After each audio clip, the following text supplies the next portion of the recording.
यमुनानगर के सढोरा हल्के के गांव में मदरसा खाली कराने को लेकर एक समुदाय दो हिस्सों में बंट गया। एक पक्ष मदरसे के कब्जे को खाली कराना चाहता है, इसके लिए पुलिस के भी पसीने छूट गए।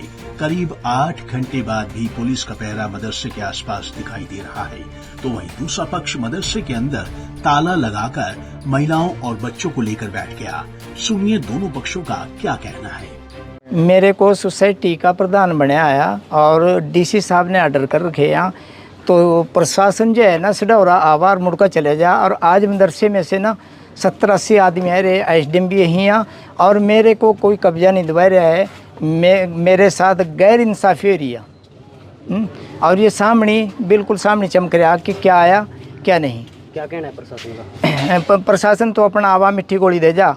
अब एसडीएम साहब कह रहे कि आप बिलासपुर आ जाओ। आपकी सोसाइटी किस नाम से रजिस्टर्ड है और जिसका कब्जा है अभी वो किस नाम से रजिस्टर्ड है?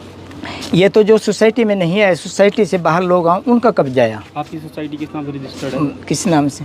जामिया नवालुम शिक्षा समिति, जामिया नवालुम शिक्षा समिति। तो अभी जो ऑर्डर आए कोर्ट से आए हैं? ऑर्डर जी कोर्ट से आए जी। ऑर्डर आने के बाद भी प्रशासन लापरवाही क्यों कर रहा है? बस लापरवाही, वो यही क्या नाम लेकर गए। सर ये मदरसा चलता है 1965 से। ये धार्मिक इदारा है और तमाम कम्युनिटी, मुस्लिम कम्युनिटी इसको चंदे से चलाती है। कोई 10 देता है, कोई 50 देता है। तो समाज के हर आदमी का इसके ऊपर हक है, चाहे वो दुनिया के किसी भी कोने में रहने वाला हो। और ये धार्मिक प्रॉपर्टी है, किसी की निजी प्रॉपर्टी नहीं होती। आज क्या हुआ है? आज ये हुआ है कि प्रशासन आया हुआ है यहाँ। अब हमें ये भी नहीं पता कि ये किस लिए आया हुआ है, ना हमारे पास कोई इसकी इत्तला है, ना कोई मैसेज है प्रशासन की तरफ से। बाकी इसका कोर्ट में केस चला हुआ है, रजिस्ट्रार साहब के यहाँ भी चंडीगढ़ केस चला हुआ है। और ये आज का पहला मामला नहीं है, हर 4-5 दिन के बाद दूसरे तीसरे दिन ऐसा मामला होता रहता है। तो पुलिस आई है, कुछ पता लगा है क्या? अब पुलिस आई है, कुछ बताते तो है नहीं, अभी किस लिए आए हैं, किसने हमें भेजा है। कभी अभी तहसीलदार साहब से बात हुई थी, वो कहते हैं कि डीसी साहब के ऑर्डर हैं। डीसी साहब से हम कई मरतबा मिल चुके हैं, वो कहते हैं कि मेरी तरफ से तो कोई ऐसा ऑर्डर इशू नहीं किया गया है। तो अभी आप सभी यहाँ पर इकट्ठे हुए, वो वजह क्या इकट्ठा होने की? वजह यह है कि भाई जैसे फोर्स यहाँ आई है, पुलिस आई है, तो पहले से एक डिस्ट्रीब्यूट चला हुआ है आपस का, तो उसकी वजह से लोगों को अंदेशा हुआ कि शायद कोई घटना घटे, कोई कब्जा लेने ना आया हो, इसलिए लोग इकट्ठे हो गए। तो अभी क्या कहना है पुलिस का आपसे?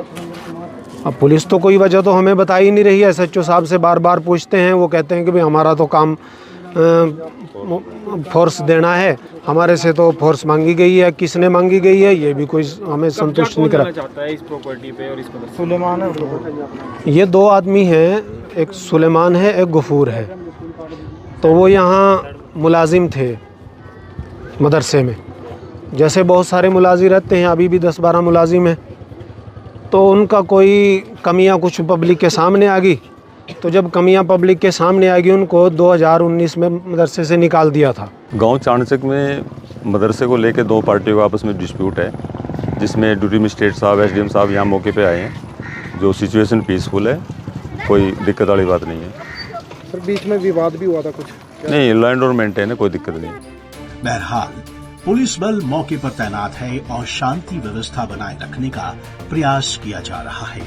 पंजाब केसरी टीवी के लिए यमुनानगर से तिलक भारद्वाज की रिपोर्ट।